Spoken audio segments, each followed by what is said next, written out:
नमस्कार दोस्तों, स्वागत है आपका एक बार फिर आज के मेरे इस वीडियो में। तो आज दिन है संडे का, फुर्सत का, छुट्टी का। जब स्टॉक मार्केट या शेयर बाजार बंद होता है तो मुझे थोड़ा सा सुकून मिल जाता है। इन 2 दिन सैटरडे संडे को कहीं चला जाता हूं या कुछ डाटा का एनालाइज करता हूं। ठीक है, जैसे कल तो मैं कर नहीं पाया था डाटा एनालिसिस, और आज संडे था, आज मौका था, तो मैंने सोचा क्यों ना आज डाटा का एनालाइज करें। अब डाटा किस प्रकार का, बहुत सारे डाटा होते हैं स्टॉक मार्केट को समझने के लिए, जैसे एफआईआईज का डाटा, डीआईआईज का डाटा, ठीक है, और भी बहुत सारी चीजें होती हैं। तो दोस्तों एफआई को तो मैं कई बार आपके साथ डिस्कस कर चुका हूं कि एफआई पे कितना माल है, कितना लॉन्ग है, ठीक है, आप ये क्या कर सकते हैं, सारी चीजें आपको बता चुका हूं, क्लास में बता चुका हूं कि कैसे इनका लॉन्ग निकालते हैं। लेकिन आज मैं आपके साथ इस वीडियो के माध्यम से करूंगा साहब डीआईआईज का डाटा। बड़ा इंटरेस्टिंग डाटा निकल के सामने आ रहा है साहब, बड़ा इंटरेस्टिंग डाटा। अभी तक 2014 से सिर्फ इन्होंने एक बार माल बेचा है, एक बार, और वो भी कोरोना काल में। कितना माल बेचा आगे डिस्कस करेंगे। 2014 से लेकर और अब तक इनके पास 8.5 लाख करोड़ का माल है डीआईआईज के पास। अब ये डीआईआईज कौन होते हैं? बड़े बड़े म्यूचुअल फंड, फंड हाउसेस। अब आप जो सिप के द्वारा पैसा लगाते हो, ये म्यूचुअल फंड क्या करते हैं, ये स्टॉक मार्केट में पैसा लगाते हैं। ये वो पैसा है। देखिए सिप कितने परसेंट से ग्रो हो रही है, मैंने आपको क्लास में बताया था कि भारत में, इंडिया में कितने डीमैट अकाउंट खोल रहे हैं, कितने लोगों की रुचि हो रही है साहब स्टॉक मार्केट में। कोई सिप के द्वारा इन्वेस्टमेंट कर रहा है, कोई म्यूचुअल फंड के द्वारा, कोई डायरेक्ट इन्वेस्टमेंट कर रहा है। तो अब संख्या बढ़ने लगी है। तो आज डीआईआईज का डाटा समझेंगे दोस्तों, बड़ा इंटरेस्टिंग डाटा है और मुझे थोड़ा सा चिंता भी साफ करवाता है ये डाटा। अब चिंता क्यों है? वो इसलिए है कि अभी तक तो एफआई बेच रहे हैं माल, ठीक है, और यदि डीआईआईज बेचें, भाई प्रॉफिट बुक तो करना सबको ही अच्छा लगता है। अब मान लिया मैंने कोई स्टॉक लिया, अब वो ऊपर चला गया, तो मैं क्या करता हूं, प्रॉफिट बुक करता हूं। ऐसी डीआईआईज भी तो किसी ना किसी लेवल पर प्रॉफिट को बुक करेंगे। माना कि इन्होंने जो भी बाइंग करी है 2014 से लेकर 2022 के अब तक, वो इस आस पे करी है कि जो सेंट्रल में गवर्नमेंट है यही दोबारा रिपीट होगी। लेकिन इलेक्शन ईयर से पहले एक डर बहुत होता है साहब, बहुत होता है डर। कोई भी हो, डीआईआईज हो, एफआई हो, मैं हूं, आप हो, बाजार के जानकार, तो वो क्या करते हैं, अपना पोर्टफोलियो हल्का करते हैं। 2014 से लेकर और अब तक इन्होंने माल बाय करा। लेकिन इससे पहले अगर आप नजर डालेंगे डीआईआईज के डाटा पर, तो देखिए आपको चौंकाने वाले तथ्य मिलेंगे। अगर मैं आपके साथ डिस्कस करूं डीआईआईज का डाटा, डीआईआईज का डाटा देखिए साहब 2008 से, देखिए साहब 2008 से दोस्तों इन्होंने 2009 में भी खरीदा, 2008 में भी खरीदा। कितना खरीदा आप कैलकुलेशन कर लेना, बगल में मैंने स्क्रीनशॉट लगा दिया है। और 2011 में भी खरीदा, यानी कि 2008 और 2009 में जो खरीदा था, 2010 में 21,000 करोड़ का बेच दिया, फिर 11 में खरीदा 27,000 करोड़ का माल, फिर 12, 13, 14 में ये नेट सेलर रहे। इन्होंने माल बेचा ही साहब, क्योंकि इलेक्शन ईयर से पहले, समझ गए ना, इलेक्शन ईयर से पहले। इसलिए मैं कह रहा हूं कि हर कोई जो इस बाजार से जुड़ा हुआ है वो प्रॉफिट बुक करना चाहता है। इन्होंने क्या करा, 12 में बेचा, 13 में बेचा, 14 में बेचा, बेच दिया, पोर्टफोलियो हल्का करा। चलिए साहब कोई बात नहीं। अब एक चीज और ध्यान देने वाली बात है कि साहब इन्होंने माल जो खरीदा हुआ है 2014 से, वो निफ्टी किस लेवल पर है। देखिए इन्होंने जो माल खरीदना शुरू करा था ना 2014 में, तो उस समय निफ्टी 8,000 के आसपास था। पहली चीज ये समझिए कि इन्होंने जो माल खरीदा था वो इलेक्शन ईयर से पहले बेच दिया। अब 2015 से जो इन्होंने बाइंग शुरू करी, ये आ रहा है नेक्स्ट चार्ट, 2015 से जो 65,000 का माल इन्होंने खरीदा, 65,871 का, ये इस बेस पे खरीदा कि मोदी जी आ गए थे सेंट्रल में, बीजेपी गवर्नमेंट आ गई थी। फिर इन्होंने क्या करा, 7,946 पर निफ्टी था, वहां से इन्होंने क्या करा, बाइंग शुरू कर दी और कॉन्टिन्यूस लगातार सिर्फ एक साल 2020 जब कोरोना काल आया था तब इन्होंने 36,152 करोड़ का माल बेचा था।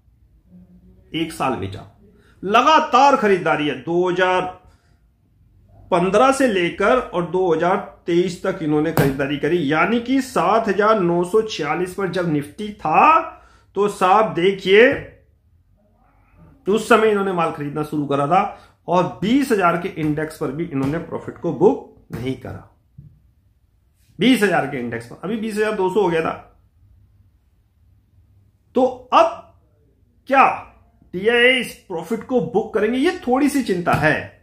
अब इन्होंने ये प्रॉफिट बुक क्यों नहीं करा, ये सोच रहे हैं कि नेक्स्ट जो इलेक्शन होगा 2024 में, उसमें भी जो रूलिंग पार्टी है सेंट्रल में हमारी बीजेपी की और मोदी जी गवर्नमेंट है जो, ये आगे भी साहब इसी तरह कंटिन्यू जारी रहेगी सेंटर में। इसी वजह से इन्होंने माल नहीं बेचा।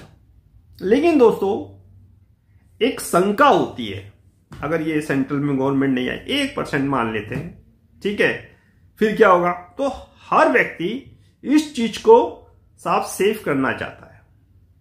अब इन्होंने माल नहीं बेचा, क्या आप तो ये थोड़ा बहुत माल बेच दें, थोड़ा बहुत प्रॉफिट भी बुक करेंगे, क्योंकि जो लास्ट की फिगर है आप देखिएगा 2022 में इन्होंने कितना माल खरीदा था? 2022 में इन्होंने खरीदा था 2,76,698.72 करोड़ का माल।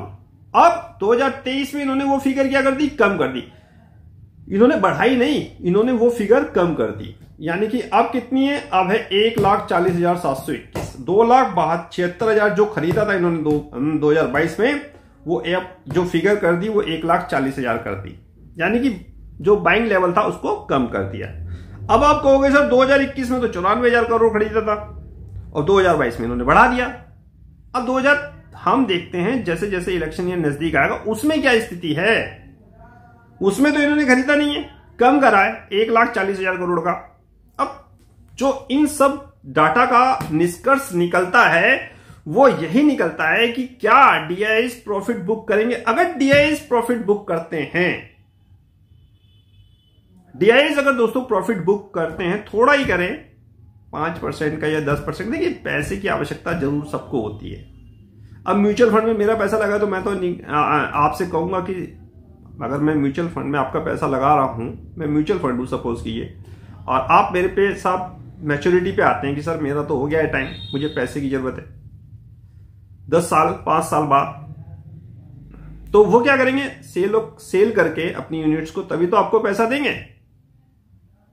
तो मुझे ऐसा लगता है 1% मान लेते हैं। बहुत सारे कमेंट मेरे पास आएंगे सर ऐसा नहीं हो सकता, डीआईआई खरीदारी जारी रखेंगे। अरे भाई मैं भी कह रहा हूं डीआईआई खरीदारी जारी करेंगे, मैं भी ये बात कह रहा हूं कि सेंट्रल में यही गवर्नमेंट आएगी, ठीक है। मैं ये नहीं कह रहा कि यही गवर्नमेंट नहीं आएगी, यही गवर्नमेंट आए, ठीक है, आनी भी चाहिए। जिस प्रकार मोदी जी ने काम किया है उस हिसाब से गवर्नमेंट यही आनी चाहिए, ठीक है। तो साहब 1% मानते, हर चीज के प्रो और कॉन्स देखने चाहिए, एक तरफा नहीं बाजार चला करता। अगर मान लिया बेचा, एफआई बेच रहे और डीआईआई भी अगर बेचना शुरू कर दिया, फिर 30-35 हजार करोड़ का कोरोना में जब इन्होंने माल बेचा था एफआई के साथ, उस समय एफआई की जो सेलिंग थी वो ज्यादा थी, तो क्या होगा आप ये सोचिए, फिर क्या होगा? बाजार को एक करेक्शन जरूर चाह रहा है ऊपर जाने के लिए, बहाना कुछ भी हो, बहाना कुछ भी हो। अब आप देखिए बाजार 20,000 के आसपास है, एक 20,000 का टारगेट लेते हैं, इस समय एफआई खरीदेंगे नहीं। आप बताइए 20,000 पे क्या इंडेक्स में वो पैसा लगाएंगे? वो तो बॉन्ड में पैसा लगा रहे हैं, गोल्ड में पैसा लगा रहे हैं। एक ही दिन में गोल्ड कहां पहुंचा दिया उन्होंने, आपने देखा होगा, अभी गिराया था 56-57 पे लाए थे, अभी एक ही दिन में 61,000 कर दिया। कुछ हुआ? क्यों गिराया, क्यों बढ़ाया, तो क्लास का मैटर है। पैसा निकाल के इन्होंने क्या करा बॉन्ड में। अब इनके पास बहाना क्या है? अरे सर क्रूड ऑयल बढ़ रहा है, इजराइल में और फिलिस्तीन में टेंशन है, Russia Ukraine already supply demand की ऑलरेडी प्रॉब्लम चल रही है, इन्फ्लेशन बढ़ने के चांसेस हैं। फाइनेंस मिनिस्टर खुद हमारी मोरक्को में ये बात कह चुकी हैं। बहाना है इनके पास, तो ये क्या करेंगे? बिकवाली तो कर ही रहे। अब अगर इसके साथ साथ डीआईआई भी बेचने लगे, फिर जिस प्रकार मिडिल ईस्ट में तनाव है, कुछ कंट्री फिलिस्तीन के साथ है, कुछ कंट्री इजराइल के साथ है। अगर युद्ध बढ़ता है तो फिर हर चीज के प्रो कॉन्स देखने चाहिए, तब बाजार के ऊपर कोई निर्णय लेना चाहिए। हम तो यही चाहेंगे कि DIS नहीं बेचे साहब, इसी तरह अपनी बाइंग जारी रखें, लेकिन एक स्तर जरूर होता है दोस्तों जहां पर हर कोई व्यक्ति प्रॉफिट बुक करता ही करता है, चाहे मैं हूं, चाहे आप हूं, चाहे DIS हो, चाहे FI हो, प्रॉफिट बुक जरूर करते हैं। और अगर इस लेवल पे ये प्रॉफिट बुक करेंगे फिर बाजार के लिए थोड़ी दिक्कत परेशानी और हो सकती है। यही इस वीडियो का बनाने का मकसद था, ताकि आपको DIS का डाटा थोड़ा सा मैं आपको समझा चुकूं। ठीक है, फिलहाल ना बेचें, वर्ल्ड में साफ स्थिरता आ जाए। इजराइल और फिलिस्तीन का जो युद्ध चल रहा है वो बहुत जल्द, मैं तो यही कहूंगा, समाप्त हो जाए। बहुत ही दिक्कत परेशानी होती है दोस्तों जब कोई युद्ध होता है। स्थिति वहां की देखिए आप, इजराइल की, फिलिस्तीन की, वहां की चीजों को समझने की कोशिश करिए कि वहां क्या स्थिति होती है। ठीक है, तो मैं तो ये कहूंगा युद्ध जल्दी से जल्दी खत्म हो, क्रूड प्राइस नीचे आए और FI साहब हमारे भारत पे भरोसा करके फिर से पैसा लाए। DIS की जो बाइंग है वो बरकरार रहे, रूलिंग पार्टी जो गवर्नमेंट है यही दोबारा आए। हालांकि जो इंडियन इकोनॉमिक्स है वो अपने दम पर काफी मजबूत है। आपने अभी देखा हुआ इन्फ्लेशन RBI के अंडर कंट्रोल में है, 5.2 के आसपास है, यानी कि जो कंफर्ट जोन है उसमें ही है। ठीक है, ऊपर नहीं है, डेंजर जोन में नहीं है इन्फ्लेशन। IIP डाटा भी स्ट्रांग है, डिमांड बनी हुई है, सरकार खर्चे कर रही है। हालांकि फॉरेक्स रिजर्व और गोल्ड रिजर्व में कमी आई है, बॉन्ड यील्ड बढ़े हुए यहां पर भी, लेकिन फिर भी स्थिति कंट्रोल में। IMF का बयान आया है, बैंकों के शानदार रिजल्ट जारी है। अभी TCS इन्फोसिस ने रिजल्ट जारी करे थे, अच्छे रिजल्ट थे, हालांकि प्रॉफिट बुकिंग के कारण गिर गए, लेकिन फिर भी दोस्तों चीजों को समझना चाहिए। आप DIS का डाटा देखिए और समझने की कोशिश करिए। फिलहाल इस वीडियो को मुझे समाप्त करने की आज्ञा दीजिए। नेक्स्ट वीडियो में नए अपडेट के साथ फिर होगी मुलाकात, तब तक इंतजार कीजिए। फाइनली नमस्कार।